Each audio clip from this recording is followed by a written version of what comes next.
smile in me, and today I am so excited to show you how to make some succulent, crispy fried chicken. It's going to be exquisite. And here we go. So here's how we make our lovely succulent, crispy fried chicken to eat with either some savory rice or with chips. First things first, I have some milk here. So I'm going to divide the milk into 3 different glass dishes. The reason I'm doing that is because I want to experiment with different flavors. And also I have 3 chickens here. So the chickens actually are starting off life as a spatchcock chicken that comes in a foil container. So about a cup of fresh milk. I'm using semi-skimmed, you can use whole milk if you like. So I'm going to create some buttermilk. So there we go. And then some lemon juice goes in the milk. You'll be surprised at how quickly you can create buttermilk. That will just save you time of actually going to a shop and looking for buttermilk or even paying for it. So just half a lemon juice into the first one, same again into the second, and we do the same again into the third. Then we leave it for a couple of minutes, stir it and leave it for about 5 minutes, and we'll look at it again. In the meantime, I shall prepare the chicken. So here we've created our own buttermilk. So you can see it's still quite liquidy, but it does have, do you want to look closely? It does have that slight yogurty texture. And here if you look at this one closely, you can see that milk's actually turned into buttermilk. Same again here, so I've sectioned it into 3 dishes, and that's purely because I've got 2 chickens here. I've got one sitting there. I want to separate the wings and the bony bits together, the drumsticks and the thighs together, and then the breast meat separately. So I want to marinate it separately. So I have the chickens here, so I'm going to prepare the marinade. I'm going to add to the buttermilk half a tablespoon of ginger into each, and then likewise with garlic, get your minced garlic in a jar. So I'm putting a whole tablespoon of garlic into each of these. I shall also take some rosemary. These are fresh rosemary, and I shall into very small pieces chop it. About other marinades, apple cider vinegar is a powerful bactericide. It helps eliminate any impurities in meat, effectively killing any bacteria that's present in meat. Red and white wine vinegar are more everyday vinegar. Red wine vinegar is used with beef and pork, and sometimes in vegetables, while white wine vinegar is best used for chicken and fish. The reason why we are not using white wine vinegar today is because vinegar marinades are usually accompanied by oil.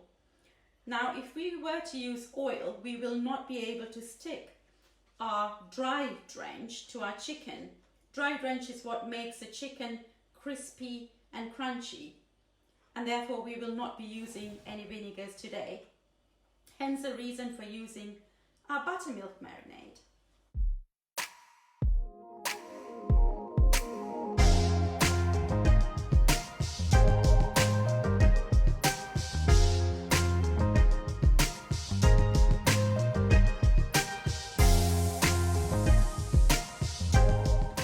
So I've chopped the rosemary really finely, and then I have the thyme. Of course, you don't have to chop the thyme because you just peel off the leaves and it's ready to use.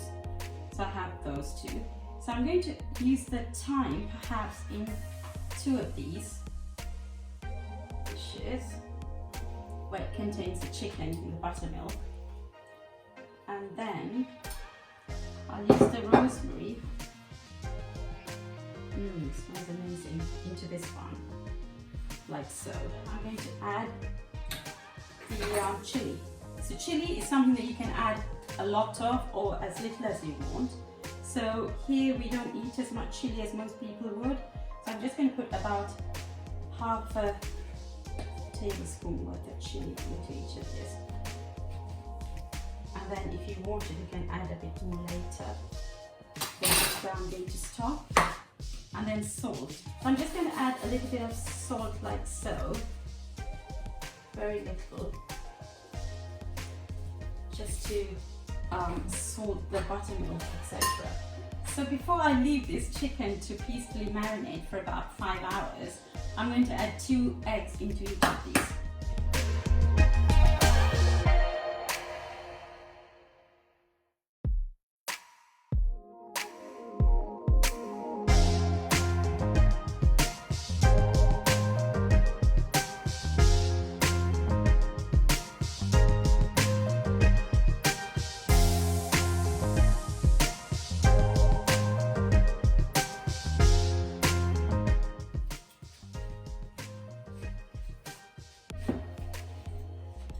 So here I am back again.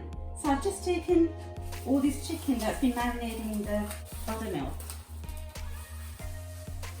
And it looks just like how I've left it.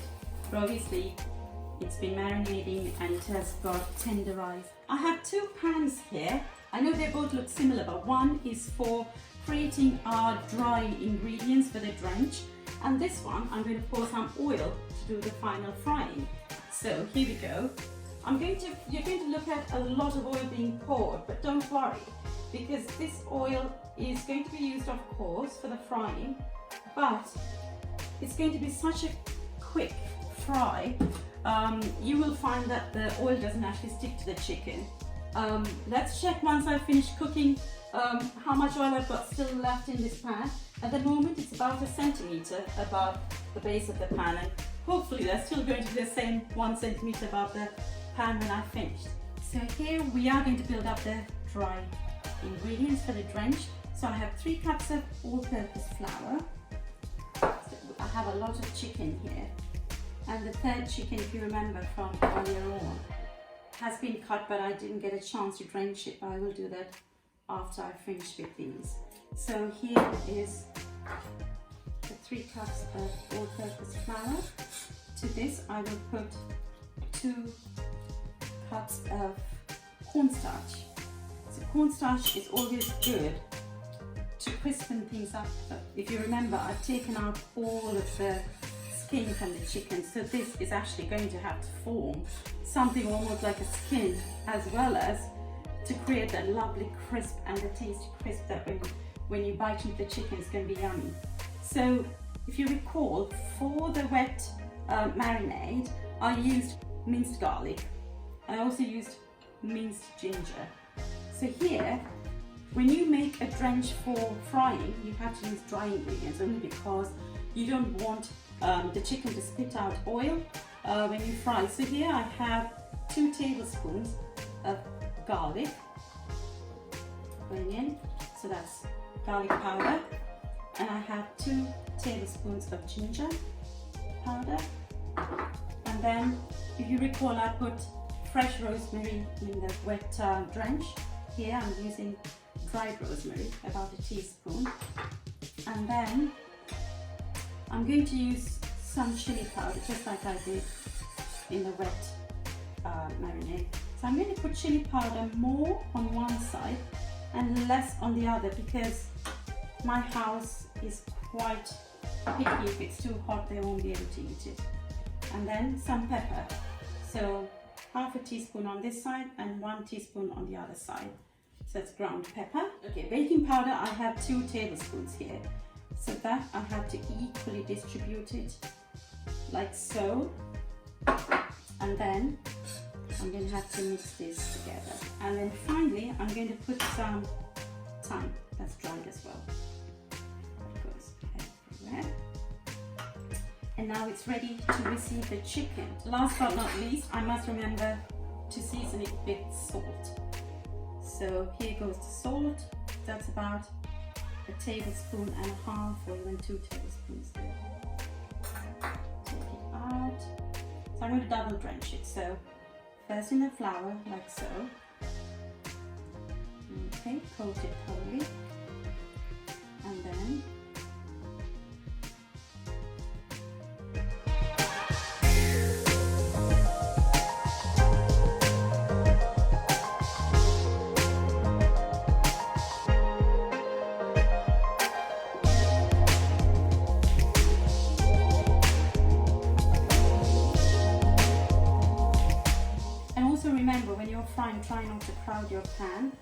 put too many pieces of chicken in the pan, then it will bring the temperature of the oil down, and then it will start to soak up oil.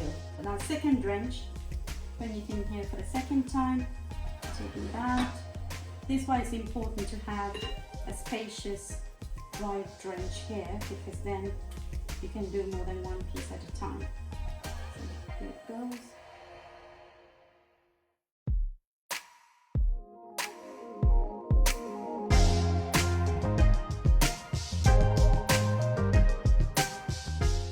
I'm just going to drop a tiny bit of this flour in here to see if it's going to sizzle. If it does, then the oil is ready. See, it's sizzling and it's floating to the top. That means it's ready. Piece number one. Put it in there. And then increase it a bit.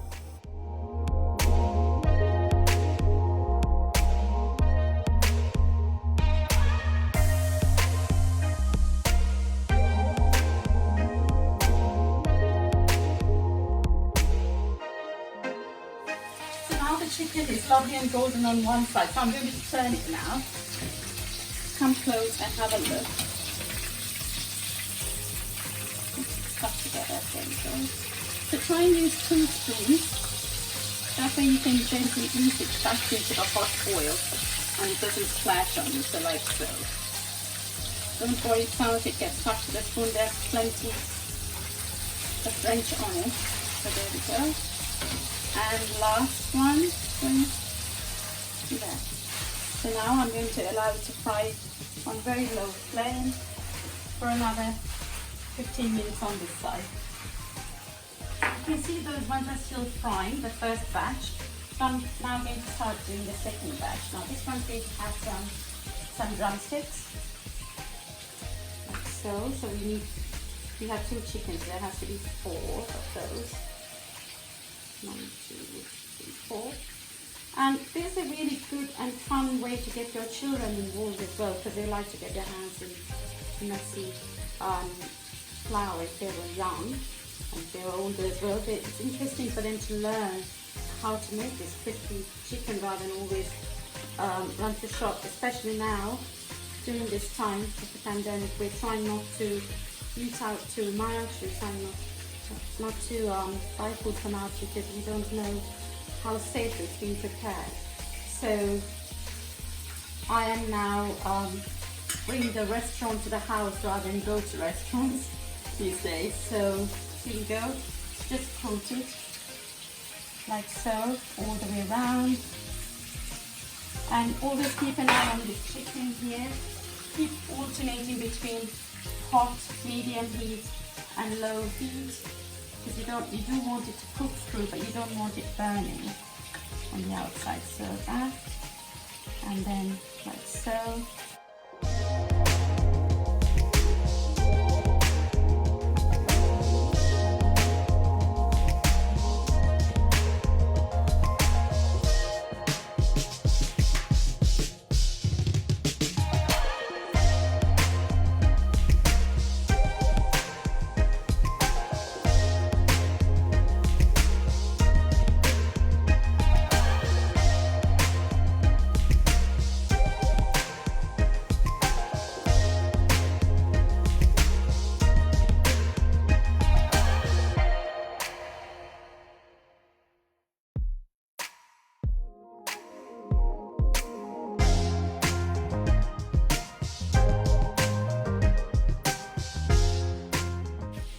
I'm going to take out the chicken from the pan. I'm going to use the 2 spoons again to take my gloves off. I don't need it anymore. So, like so. Very carefully drain the oil, put in the pre-prepared baskets.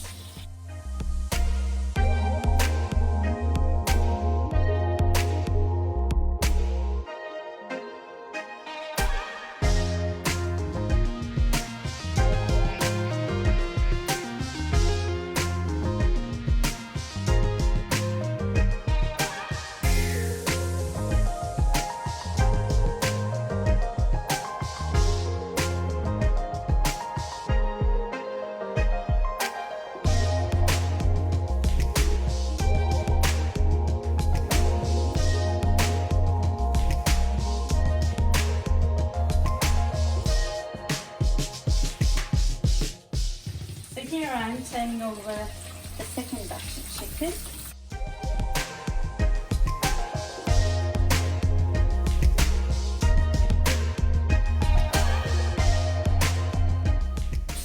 So another 7 minutes on this side and they're ready. This is my last chicken, 4 pieces of chicken coming off the flame.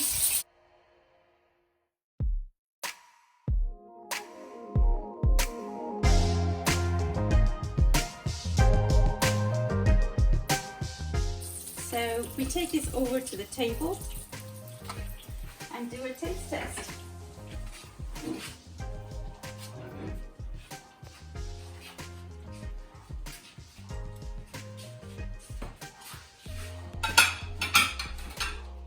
Yeah, so I'm going to try a piece of chicken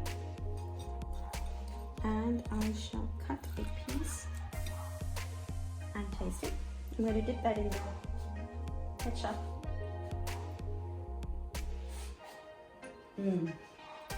Delicious. All the herbs, there's the chili heat because I put some chili powder in it, and the ketchup goes really well with it.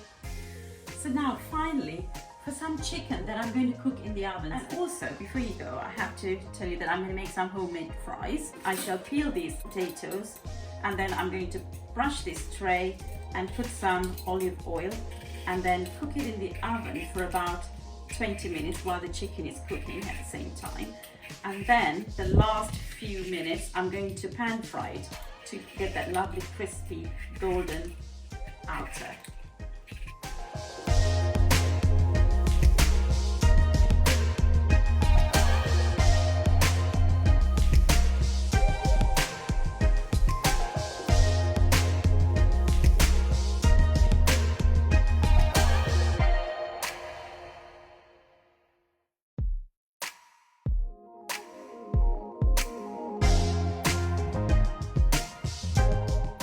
So I peeled all these potatoes and I've washed it, and I've cut it lengthways, and I'm going to sprinkle it with a little bit of salt, like so, and I'm going to put it in the oven at 170 or 180 degrees C for about 20 minutes, and the second half of the cooking is going to happen on the hob. I'm going to fry it and it's going to be lovely crispy and delicious. So I'm going to try and make 2 types of crunchy chicken. One using cornflakes. So I've got these cornflakes from the shops. It's the cheapest cornflakes, it's only 70p a packet. So at the moment it's quite savoury. They haven't added any sugar to it. And if you were to have it as cereal, you'd have to put milk and sugar. So these cornflakes comes in a packet like so. I'm testing. I'm going to take it out. I'm just going to put a few. If I need more, I can always take more. So what I'm doing here is popping the cornflakes in here, and then I'll kind of slightly crush it with my hands. You don't want whole massive cornflakes sticking to your chicken. So I'm just going to crush it and sprinkle it with a tiny bit of salt and perhaps a tiny bit of garlic powder and a tiny bit of onion powder, because we are trying to make this into a savoury drench. So this is a bit of coriander. All this adds some lovely flavour, and then some tarragon. Tarragon and chicken is great. I'm going to crush it again, and then I'll set it aside for the drench of our chicken. So here comes the chicken that has been marinating in buttermilk, and then it goes in the crumbs, goes in the dry drench like so. Just so it doesn't stick to the base, I'm going to just drizzle it ever so slightly with olive oil. So I'm just going to ever so slightly brush this with a bit of olive oil, just so when I take the chicken out, I'll be able to easily take it out of this foil tray.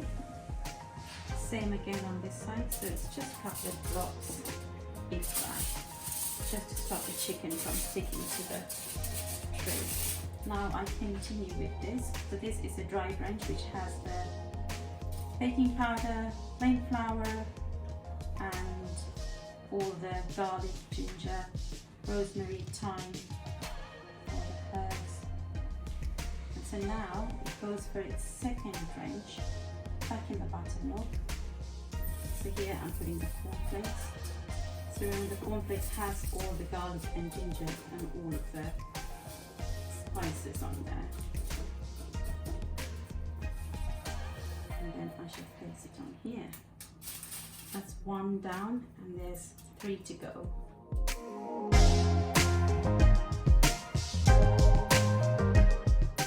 So these are the last 2 small pieces of chicken going in the dry drench. When you were not looking, I did add some more cornflakes because we had run short of cornflakes.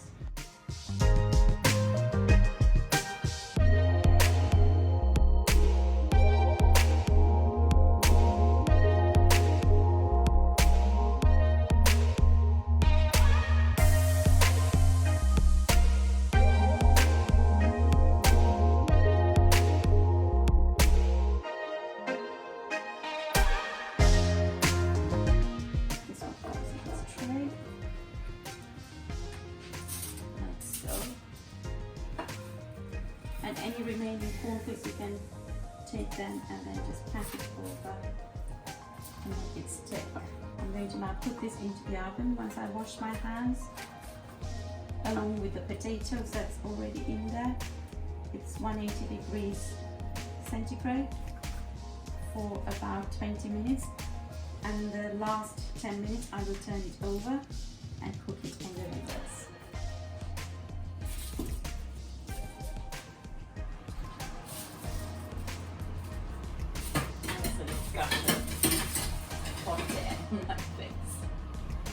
I've got some white bread here. Again, it's the most inexpensive sliced bread. I'm going to put this attachment to my food processor. Break this bread, put it in here, like so, and then start making it into a crumb consistency. And then I'll add the same condiments as I did with the cornflakes.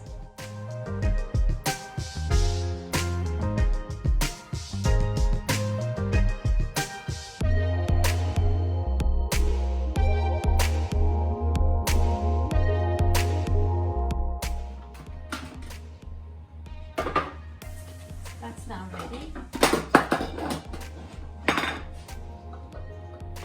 to receive all the lovely herbs and spices. So here I have the lovely white breadcrumbs. It's so pillowy soft. I'm going to add the spices to it. So ground garlic granules, onion powder, like so, and some coriander, some tarragon. So just a pinch of pepper goes in there. And then I'm going to mix everything together. Because the bread is very dry, I'm going to drizzle a bit of healthy olive oil. It's extra virgin, and I'm just squashing everything together. I'm going to also put just a tiny pinch of salt. It's always good to season your food. I'm pretty sure the bread had some salt, but it's just a tiny pinch, just to be sure. Now that smells amazing. I can probably eat it by itself. I'm going to just try. Nice. Right, here goes the chicken. First piece. Get this closer, out of the way. Dry drench, like so. Make sure that it's coated all the way with the crevices. Back in the buttermilk, and then onto the breadcrumbs. Now the buttermilk also has eggs, so that's what helps to stick all of these breadcrumbs or cornflakes in the case of the other batch that I made.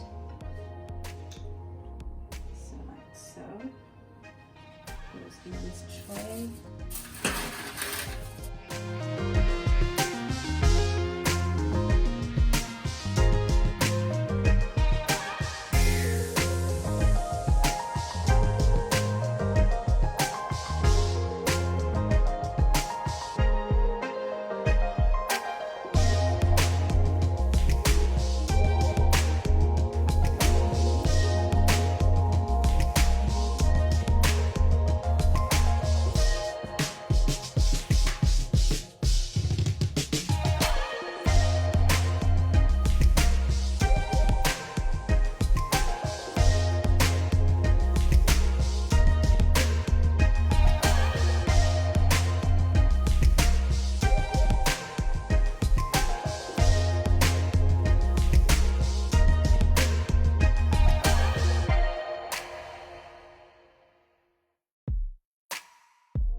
have any leftover breadcrumbs and you don't want to waste it, just take it and sprinkle it on top, like so.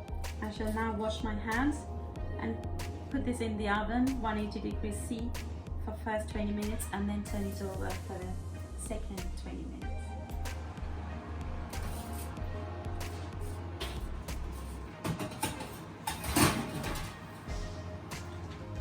Anytime you open the oven, make sure you stand back for a couple of seconds, otherwise there's a gush of hot wind that comes onto your face.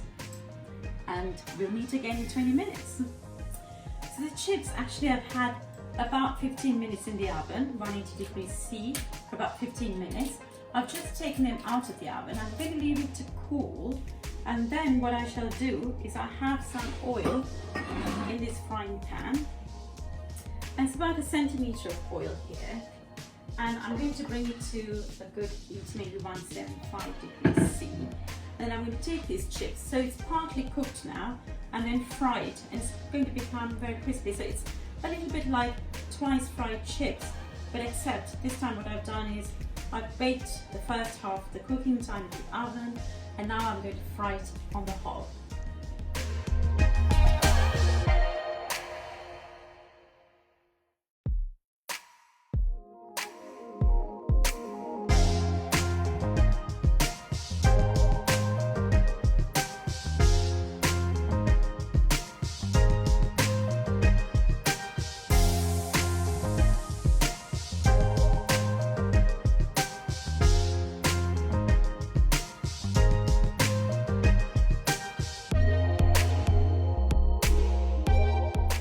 Taking a pinch of paprika. So what paprika does, if you put smoked paprika, it'll give it a lovely smoked flavor.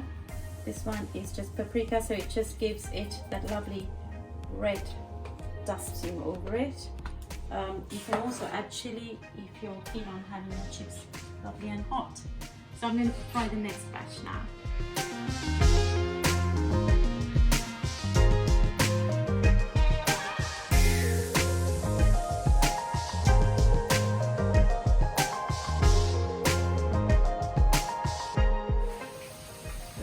These chips are looking lovely and golden, and they're coming off the hot now.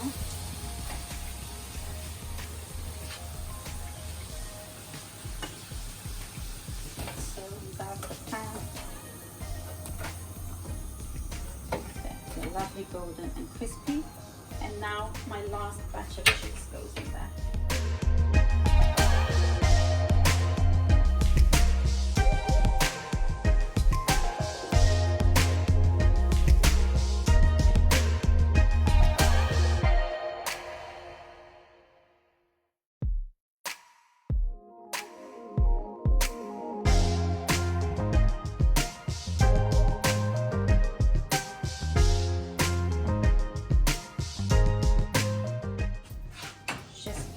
Dash of salt and a dash of paprika, just to give it that smoky flavor. And the chips are ready. And here the chicken's just come out of the oven. I want to try and turn it over, so I did use some oil so it doesn't stick to the foil. So it's looking very crispy. And I'm just going to turn them over.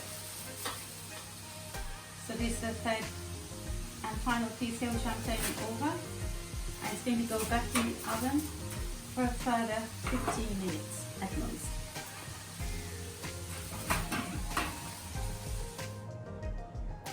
So that's the last piece coming off. Just a word of warning, I haven't put enough oil on the silver foil, so some of the coating has stuck to it, but the majority of it is fine, it's still on the chicken. The largest, fattest piece of chicken is still cooking in the oven. I had to put it back. So now it's the exciting bit. It's time for a taste test.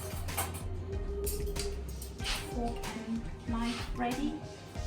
I'm going to take this chicken. I'd rather if somebody else tasted the cooking, so you could actually have some proper, real results. So here I have a bit of coleslaw, as you would do when you have fried chicken. That's shop-bought coleslaw. Goes on the side there. And I'm going to cut into the chicken, have a look, and see if you can hear anything. That is very crispy. That's a cornflakes crust.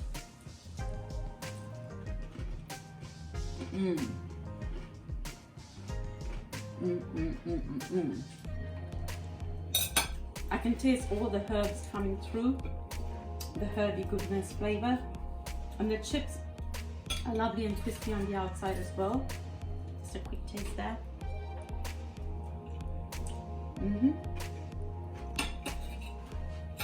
It's really nice. And what could accompany your lovely crispy chicken and crispy fries? Sweet chili sauce, mayonnaise, and mustard sauce, different types of mustard sauce you can get these days, and of course ketchup. So now I'm going to try a piece of the breaded chicken. That's also crunchy.